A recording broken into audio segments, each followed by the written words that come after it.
जी नमस्कार भाई बहनों। आज मैं कहानी मिस लीड लेकर हाजिर हूँ। जैसा कि आप जानते ही हैं कि हमारा देश भारत, जिसे हम दिल से प्यार करते हैं और दिल से चाहते हैं, इस देश को हम भारत माता भी कहते हैं। हम सभी को विदित ही है कि आज भी भारत माता के माथे पर बूढ़ी जातिवादी व्यवस्था अर्थात छूत, अस्पृश्यता, जातिवाद का कलंक विराजित है। धर्म सत्ता से तो इस कलंक को धोने के बारे में सोची भी नहीं जा सकती। धर्म सत्ता तो इस कलंक से बिल्कुल आँख मूंदे पड़ा है, क्योंकि यही जाति विभेद तो धार्मिक सत्ताधीशों के सिंहासनों को थामे हुए है। लोकतंत्र के जमाने में राजनीतिक सत्ता से बड़ी उम्मीद थी, पर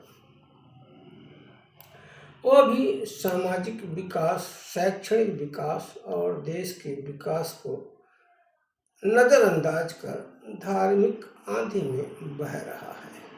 नतीजन आज भी शोषित पीड़ित समाज आज भी पीड़ित है। छुआछूत, जातिवाद का जहर पीकर बसर कर रहा है और आज के परिवेश में क्षेत्रवाद भी फुफकारने लगा है। जातिवाद का विस्तार पूरे समाज में ही नहीं, शैक्षणिक संस्थानों, श्रम की मंडियों, सरकारी संस्थानों, मिल कारखानों, दुकानों, छोटे बड़े औद्योगिक संस्थानों में फुफकार रहा है।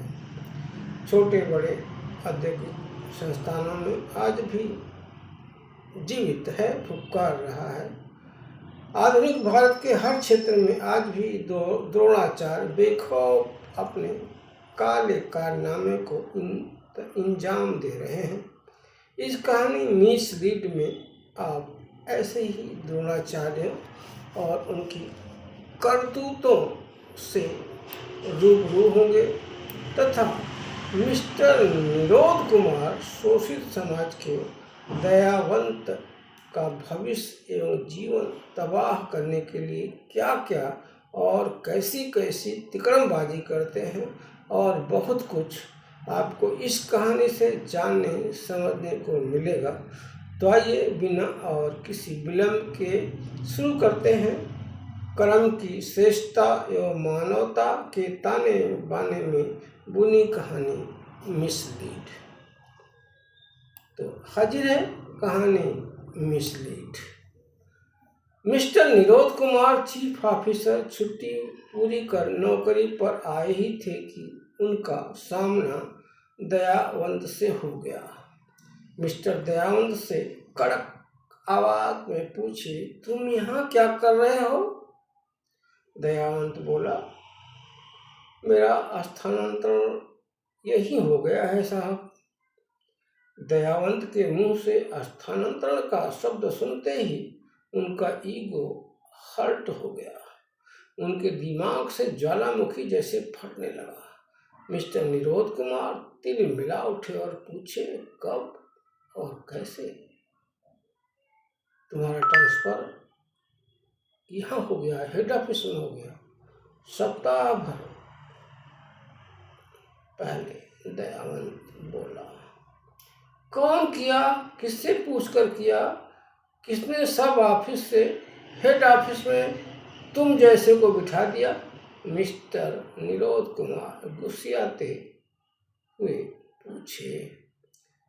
साहब ने किया है, दयावंत बताया। कौन साहब? तुमको छोड़कर तो सभी यहाँ साहब हैं। मिस्टर निरोध कुमार कड़ाही में खौलते हुए तेल की तरह उबलते हुए पूछे। सीजीएम एचआर ने दयावंत बोला। जोर की सांस खींचते हुए, आहें भरते हुए निरोध कुमार बोले, वो कौन होते हैं? बिना मुझसे पूछे। मिस्टर निरोध कुमार आग बबूला तो पहले ही थे। उनकी हालत देखकर लग रहा था जैसे उनके दिमाग की नस फट जाएगी। उनके अंदर से ज्वालामुखी फट पड़ा। वे बोले, मेरी अनुपस्थिति में तुमने मुझे लीड किया है। देखना, अब तुम्हारा करियर बर्बाद और तुम्हारी नींद उड़ जाएगी। जातिवादी निरोध कुमार बिल्कुल तड़पते हुए बोले। दयावंत बोला, मैंने कोई मिसलीड नहीं किया है साहब, और न कोई गुनाह। सीजीएम मिस्टर सी चित्रा साहब से पूछ लीजिए। मैंने स्थानांतरण के बारे में कोई बात नहीं किया है। मैंने ट्रांसफ़र नहीं करवाया है। सीजीएम एचआर से बात कीजिए। मैं क्यों ट्रांसफ़र चाहूँगा? मुझे सब ऑफिस में ट्रांसफ़र कर दीजिए। मुझे वहाँ काम करना भी पसंद है। मैंने सीजीएम से नहीं कहा कि मुझे हेड ऑफिस में भी काम करना है और सब ऑफिस में भी मुझे काम से कोई दिक्कत नहीं है, वापस भेज दीजिए। दयावंत का अनुरोध सुनकर निरोध कुमार बोले, नेतागिरी कर रहा है? ऐसा ही आत्मी हनंत दयावंत को 6वीं कक्षा में स्कूल के प्राचार्य ने किया था, सिर्फ इसलिए कि वह सफ़ेद कुर्ता पायजामा पहनकर स्कूल गया था। तत्कालीन प्रिंसिपल साहब ने कहा था कि तुम्हारी बिरादरी के लोग 5वीं पढ़ते ही नेता बन जाते हैं, तुम तो 6वीं में पढ़ रहे हो।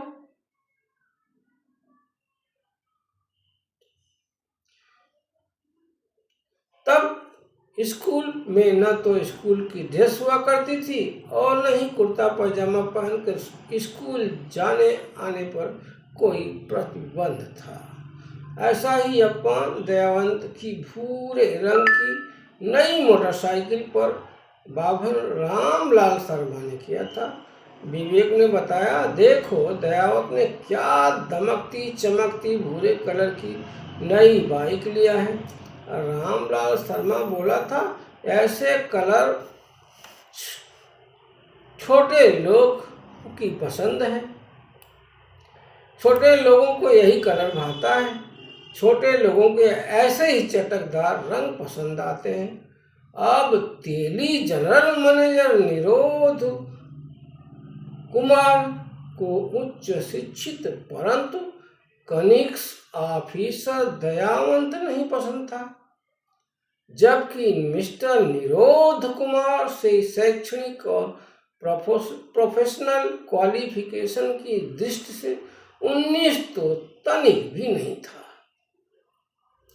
मिस्टर निरोध कुमार को छोटी कौम का होने के कारण हेड ऑफिस में फूटी आंख दयावंत नहीं भा रहा था। हिटलर निरोध कुमार का क्रोध रह रहकर विस्फोट कर देता था। दयावंत के खिलाफ परिणाम बहुत बुरे बुरे आने लगे। निरोध कुमार के चमचे भी दयावंत से दूरी तो बना लिए, पर खुफिया तरीके से दयावंत की जासूसी में लगे रहते थे। मिस्टर निरोध कुमार की निगाहों में दयावंत घोर अपराधी हो गया था। दयावंत के दुर्दिन हेड ऑफिस में शुरू हो गए थे। निरोध कुमार ने मेडिकल बिलिंग डिपार्टमेंट के साथ वाहन डिपार्टमेंट का कार्य भी करने का मौखिक आदेश दयावंत के लिए जारी कर दिया। ये दोनों कार्य एक आदमी नहीं कर सकता था, जबकि इसके पूर्व वाहन विभाग के ही इंचार्ज के सहायक भी थे। इसके बाद भी दयावंत ने चुनौती को स्वीकार किया। तुरंत प्रभाव से जातिवादी निरोध कुमार ने दिन भर में 2 से 3 बार रैगिंग, मानसिक उत्पीड़न, प्रताड़ना, हिंसक एवं असंसदीय भाषा का प्रयोग शुरू कर दिया। रह कर नौकरी से निकालने की धमकी देते, तनख्वाह कटवाने की धमकी देते, प्रमोशन रुकवाने की धमकी शुरू कर दिए थे। दयावंत के खिलाफ रौद्र रूप धारण कर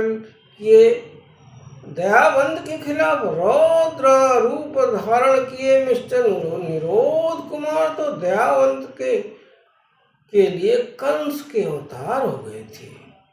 GMHR निरोध कुमार कहते, तू नहीं जानता, मेरा कुछ नहीं कोई बिगाड़ सकता। तूने मुझे मिसलीड किया है, तुमको मैं बर्बाद कर दूंगा। मुझे मिसलीड किया है, इस मिसलीड का भारी दंड तुम्हें भुगतना पड़ेगा। तुमको कोई नहीं बचा सकता, तुम्हारे CGM साहब भी नहीं।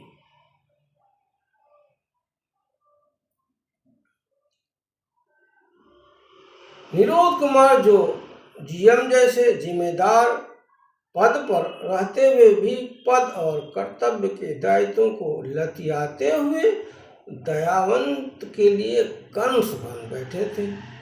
दयावंत कहता, साहब मैंने कोई गुनाह नहीं किया है, मैंने ट्रांसफर की कोई सिफारिश नहीं किया, मेरे ऊपर, मेरे परिवार के ऊपर रहम करो साहब। मुझे लिटरेचर मत समझाओ, कहानी मत सुनाओ, कोई काम आता नहीं, मिसलीड करने में मास्टर हो, कोई काम करता नहीं, मिसलीड में माहिर बनता है। देख लेना, मैं तुम्हें बर्बाद करके रख दूंगा। बात बात पर निरोध कुमार कहते, शायद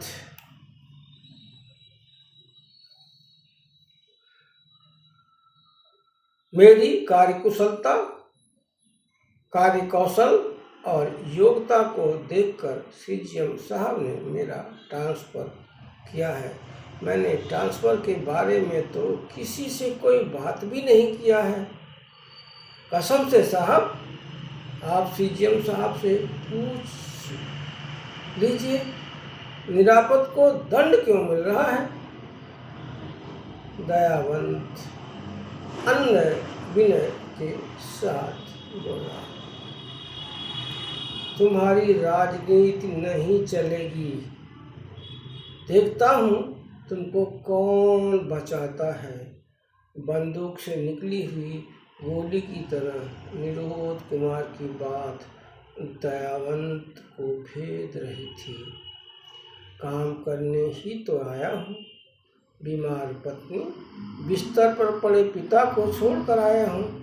दयावंत के इतना बोलते ही मिस्टर निरोध कुमार आग बबूला हो गए। हाथ में बंदूक होती तो शायद छाती में गोली उतार देते। वे गुस्से में बोले, क्या काम करते हो तुमको कुछ आता नहीं है। दयावंत बोला, साहब सब जानता हूँ, सब कुछ आता है, मैंने भी उच्च शिक्षा ली है, विभाग में 25 साल का अनुभव है, सभी काम तो कर रहा हूँ, छोटे से बड़े सभी लोग देख रहे हैं, सभी लोग मेरे और मेरे काम के विषय में जानते हैं। इतना सुनते ही मानसिक रूप से विकृत निरोध साहब आग बबूला हो गए।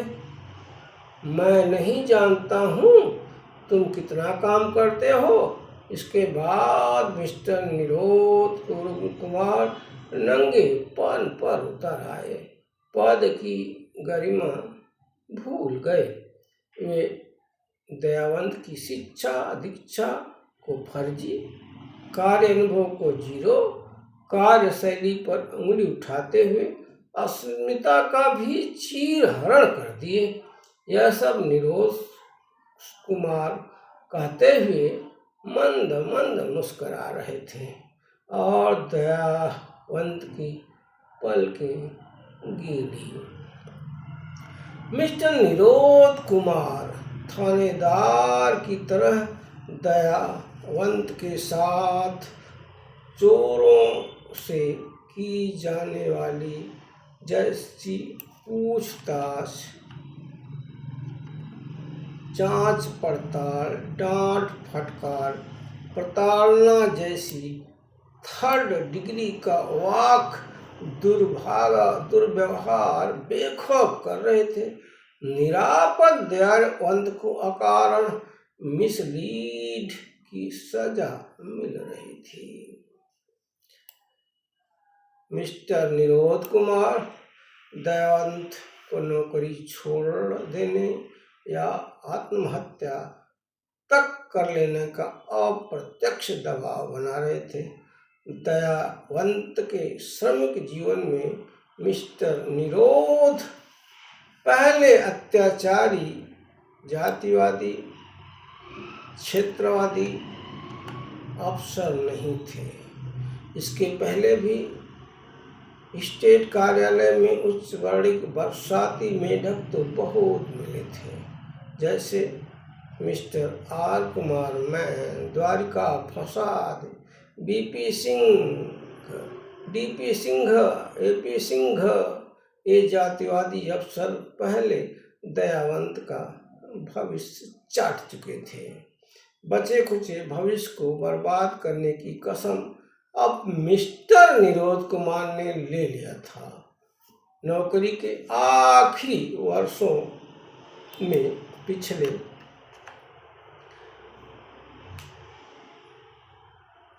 वर्ग के निरोध कुमार नाग की तरह फुफकार रहे थे। दयावंत न नौकरी छोड़ सकता था न आत्महत्या। आत्महत्या तो सपने में भी संभव नहीं थी। निरोध कुमार तो यही चाहते थे। कंस सभा के निरोध कुमार के अत्याचार, शोषण और प्रबंधन की लिखित शिकायत की वजह से काफी चिंतित था।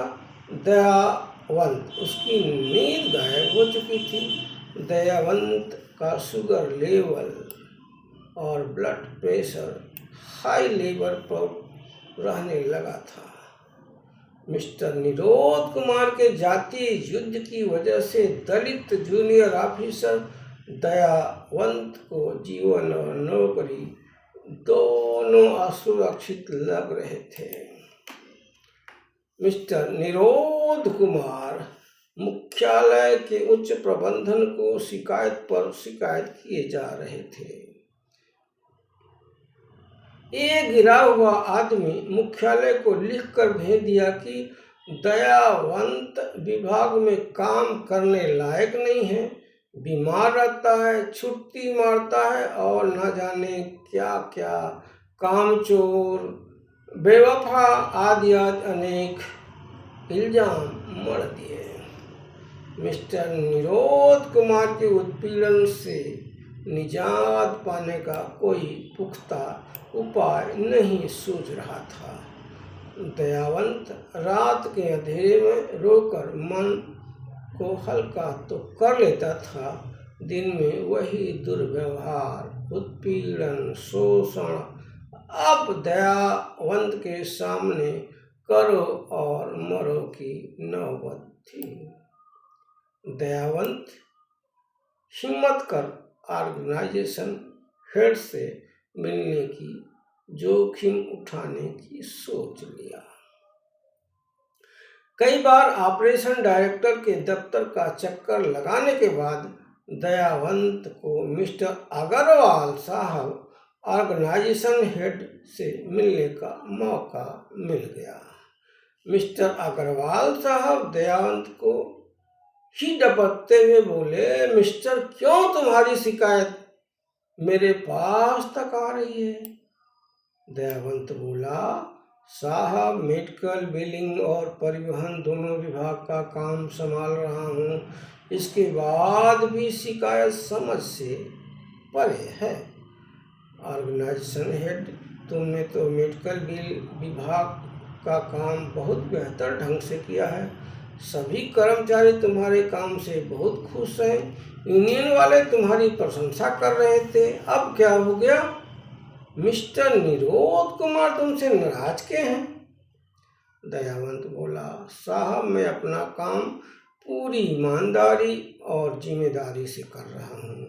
आज तक किसी अफसर ने दोनों विभाग का काम नहीं संभाला था और मैं पहला आदमी हूँ। सराहना के बदले दंड मिल रहा है।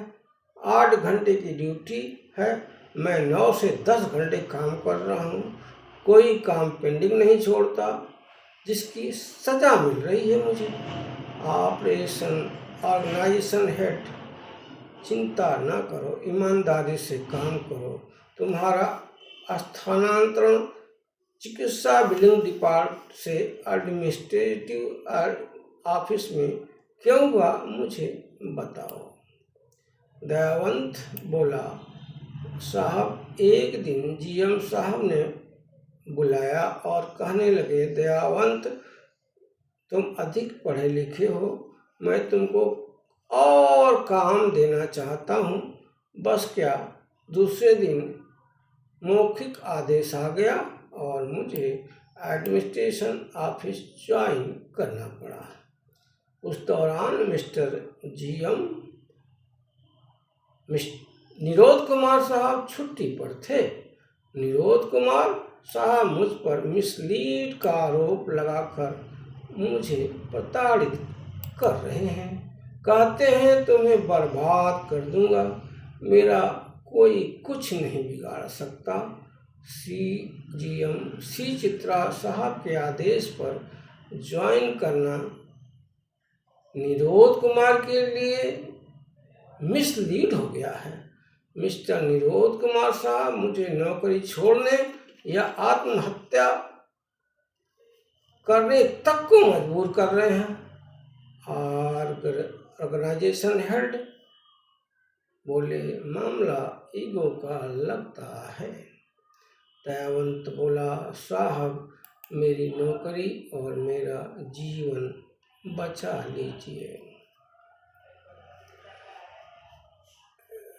अग्रवाल साहब, तुम्हें परेशान होने की नहीं जरूरत है। ऑर्गेनाइजेशन हेड सांत्वना के 2 शब्द बोले। दयावंत बोला, विगत 2 महीनों से मैं सो नहीं पाया हूँ। मेरी पत्नी की बीमारी असाध्य जैसी हो गई है। माँ मेरी तरक्की की बाट जोहते जोहते गुजर गई। पहली बार तरक्की हुई है, उसमें भी आत्महत्या तक करने के हालात उत्पन्न कर दिए गए हैं। मिस्टर निरोध कुमार मेरी रैगिंग दिन में 4 से 6 बार तक कर रहे हैं। मैं पूरी आस्था और ईमानदारी के साथ काम कर रहा हूँ, इसके बाद भी न जाने क्यों दुश्मन माना जा रहा है। पिताजी मृतशैया पर पड़े हैं, इसके बाद भी मेरी छुट्टी अस्वीकृत की जा रही है। मिस्टर के एच चावला कहते हैं 4 दिन की छुट्टी लेकर महीना भर नहीं आएगा। मिस्टर निरोध कुमार ने कहा था, क्यों ऐसा करोगे क्या? ऐसा कर दिया तो नौकरी नहीं बचेगी। पिताजी से मिलकर मैं बैरंग वापस आ गया था। आते ही निरोध कुमार ने मेरे खिलाफ खुलेआ असंसदीय भाषा का इस्तेमाल किया था, सस्पेंड करने की धमकी दिया था। मिस्टर निरोध कुमार द्वारा अपमानित, दंडित और बदनाम किया जा रहा हूँ। मुझे आत्महत्या की ओर ढकेला जा रहा है।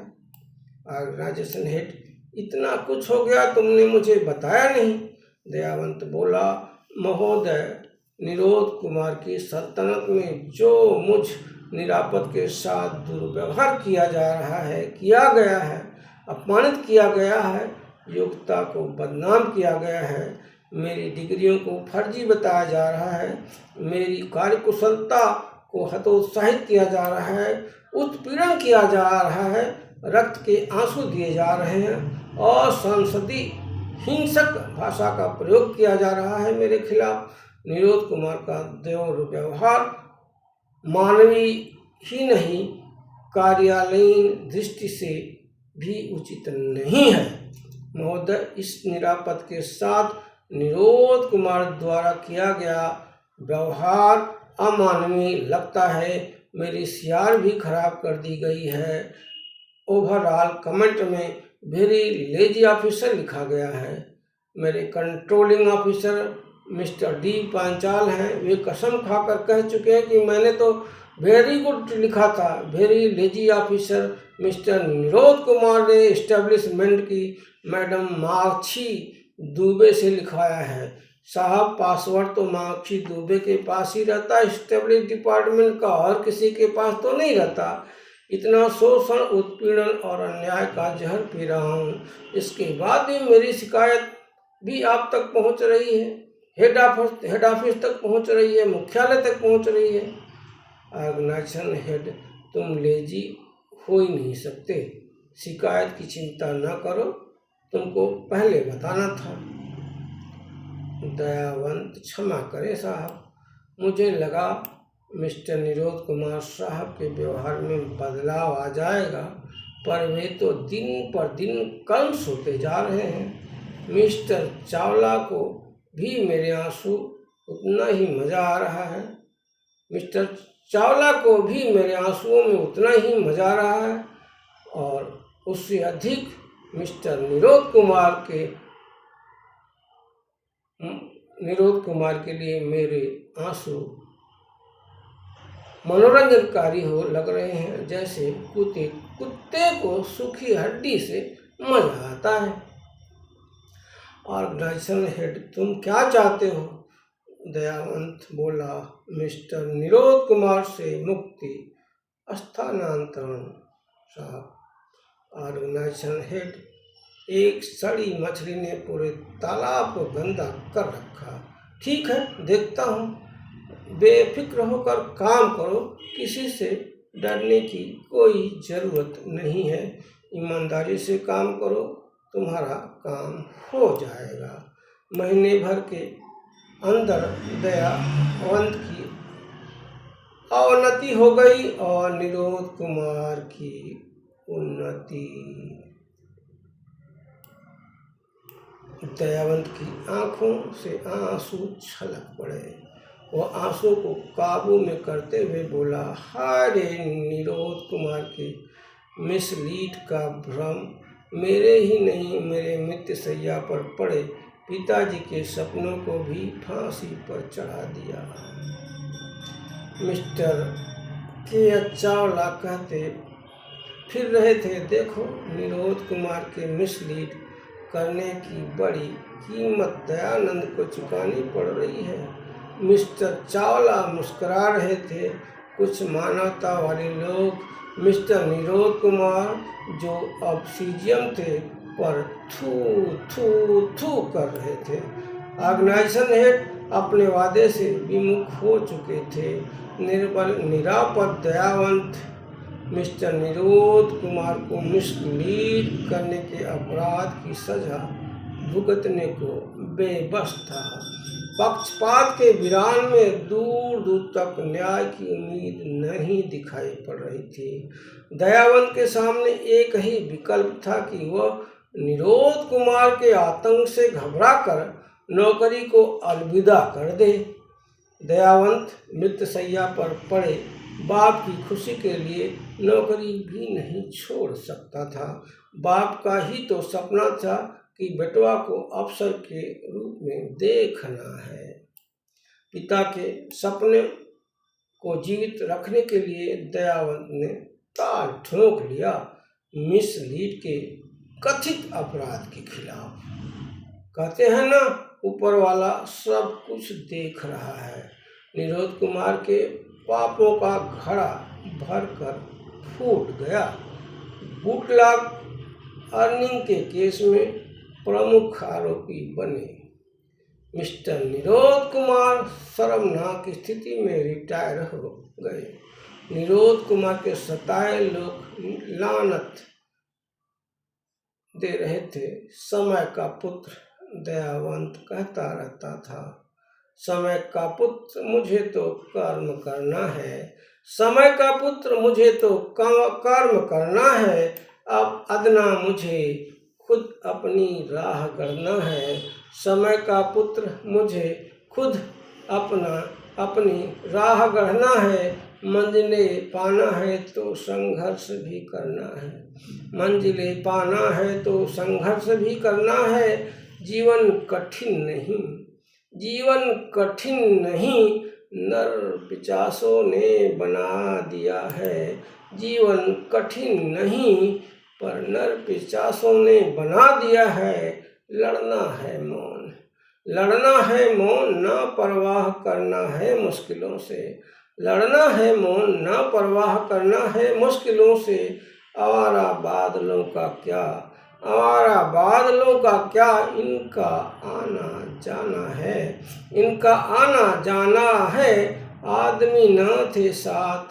आदमी न दे साथ ना कोई बात।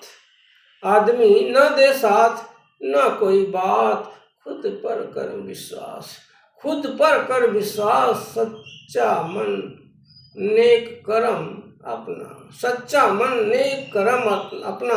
परम सत्ता होगी साथ। बढ़ना है उद्यम बिना रुके बिना थके करते रहना है। बढ़ना है उद्यम बिना रुके बिना थके करते रहना है। मेहनत रंग लाएगी सिद्ध महापुरुषों का कहना है। देर से भले मिले शोहरत भले जीवन में तो आएगी। देर से भले मिले शोहरत जीवन में तो आएगी। यह कर्म क्षेत्र है प्यारे विजय श्री तो मिल जाएगी। यह कर्म क्षेत्र है प्यारे विजय श्री तो मिल जाएगी। मिस्टर निरोध कुमार का आतंक खत्म हो चुका था।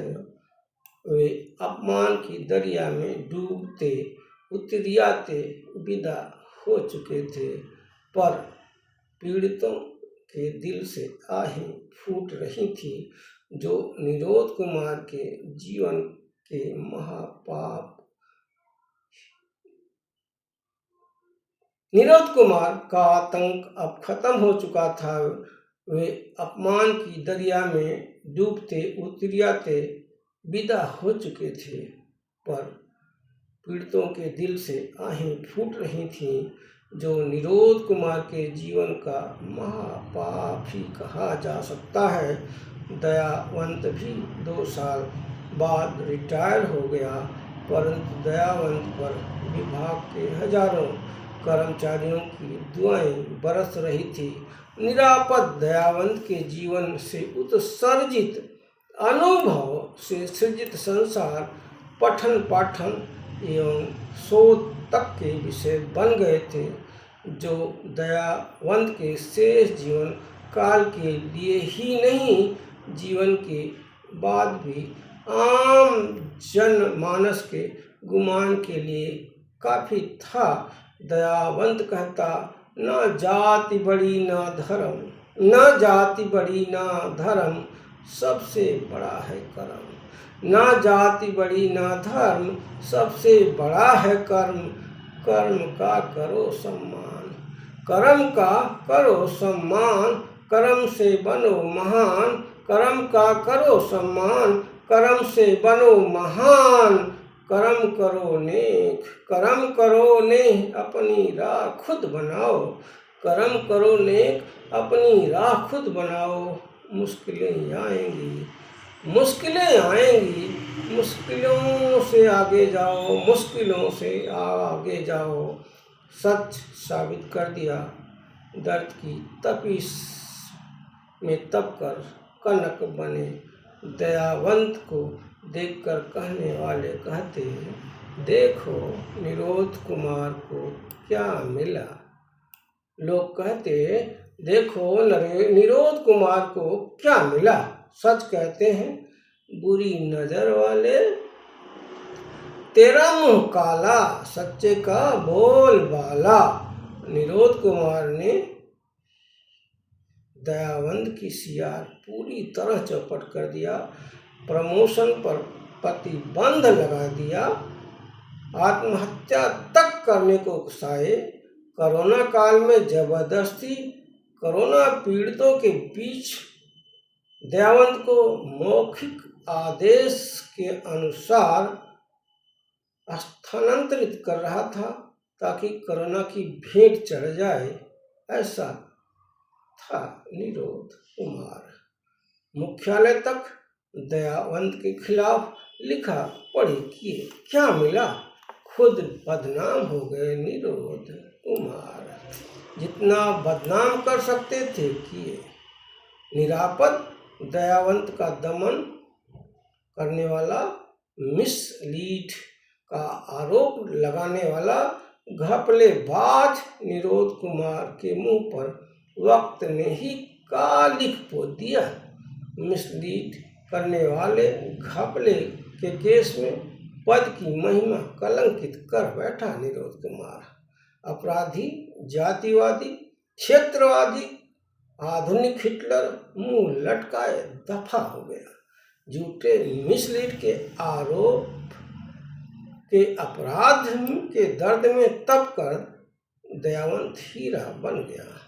झूठे मिसलीड के अपराध के दर्द में तप कर दयावंत हीरा बन गया।